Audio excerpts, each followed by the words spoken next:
I'm the governor now, and all of us know, and all I'm trying to do now is to run for a second term.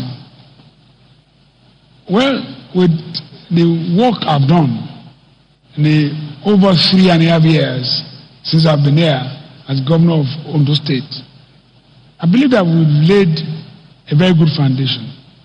But that notwithstanding, I believe that we still have a lot more to do. This state is changing for the better.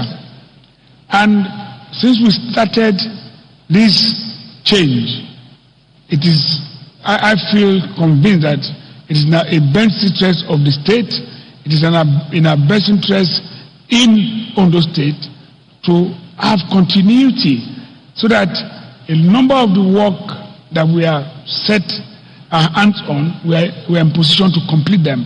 And we have clear vision of where we are going. We are tested, we've been here in the saddle, and we have learned a lot during this process. And it's not something, what you gain being a governor, even for 2 years, is great advantage over any other person.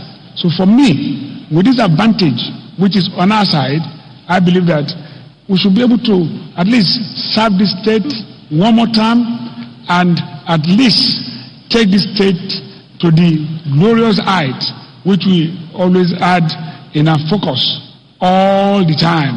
All the time, I've always believed that Ondo State is blessed.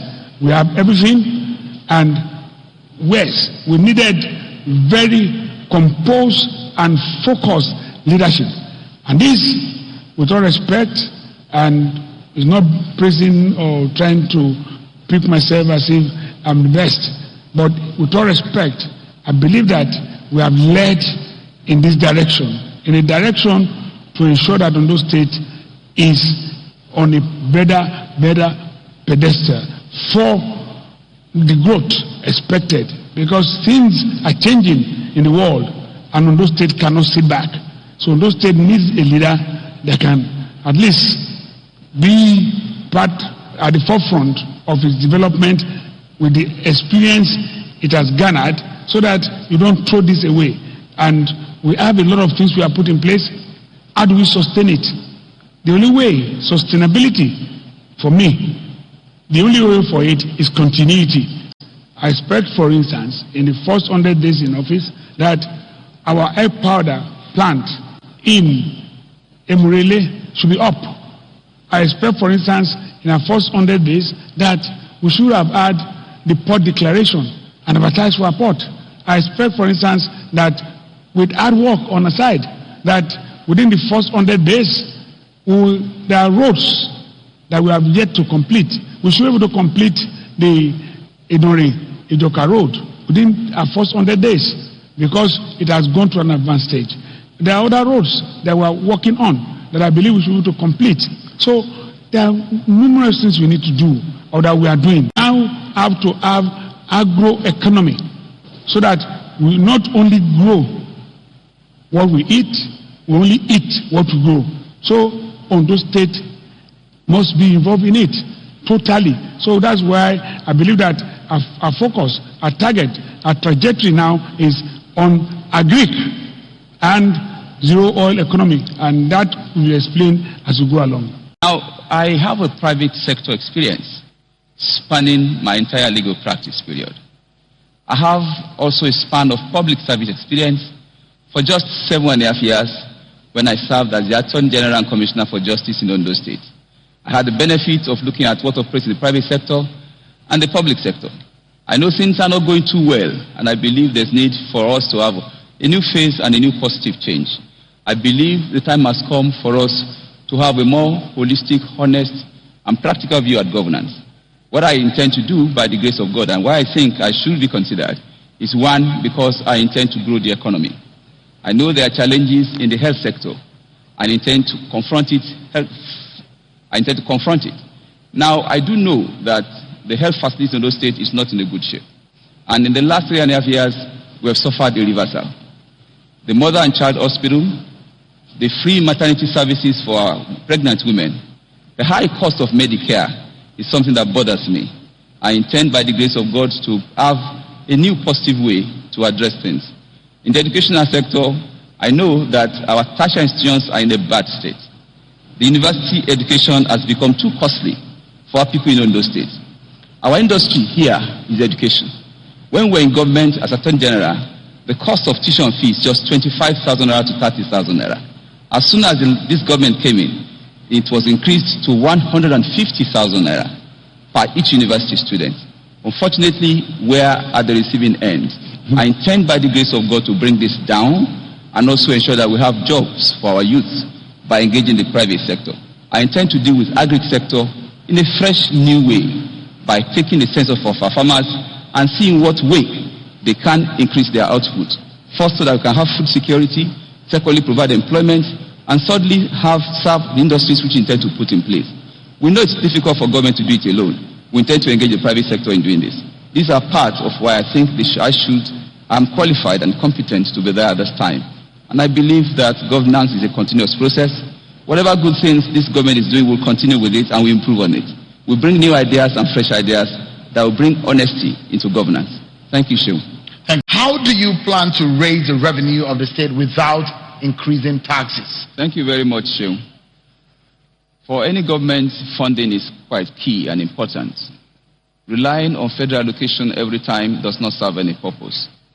The primary objective is to ensure that we make every person to honor his civic responsibility. And that means that each and every one of us must be able to pay what I call very reasonable taxes that are not duplicated or multiplied. We intend, by the grace of God, to ensure that we encourage our people to voluntarily pay their taxes and have a database for all those who are doing business, and also encourage all the organizations where you have businessmen who are involved, like the artisans, to sit down together and work with government in a way that they will be able to pay their taxes reasonably throughout the year. In other words, we intend to open as much as possible the net for the taxes so that each and every of our citizens joyfully pays his tax, no matter how small. If you have many of them in the tax portfolio, then we'll be able to increase the tax revenue for the state. I want to put on the table is my record of achievement in improving the idea of the state. Whether you claim you are not directly the captain of the ship, but if you work in that ship, you are expected to have assisted in that ship. What I will say is this: we came in here and the revenue of Ondo State IGR was between 500 to 700 million naira per month. We have improved on it. We have gotten to a level in which today we are grossing averagely 2 billion naira per month in Ondo State. It is an achievement. It's never been like that before. So we have in place today a mechanism that is working, and I'm sure, because by the time we started, got to 1 billion, 1.5 billion, 2 billion. So it's going to continue to increase. And how do you want to increase it? Or how did we do it? We have today a very robust internal revenue services. The building is right opposite here. We constructed it in our own time. We have today employed over 400 graduates who are deployed to all internal revenue offices all over local governments, and they are working. So we have a new internal revenue services that is geared and that has achieved, and that is the important thing. That look, we are already there. Basically, Ondo State produces on the average 40% of the entire output of this country.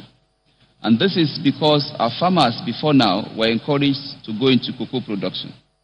Unfortunately, this has gone down, depleted in some way, because of migration from the farm to the cities. Secondly, again, because the high productivity of cocoa in terms of seedlings that we used to enjoy is no longer there. What I intend to do by the grace of God is to ensure that we make cocoa more profitable. A lot of our cocoa are turning into trees, wild trees in the forest. If you go between Akure and Ondo, to your left and to your right, you find a lot of cocoa trees that are overgrown.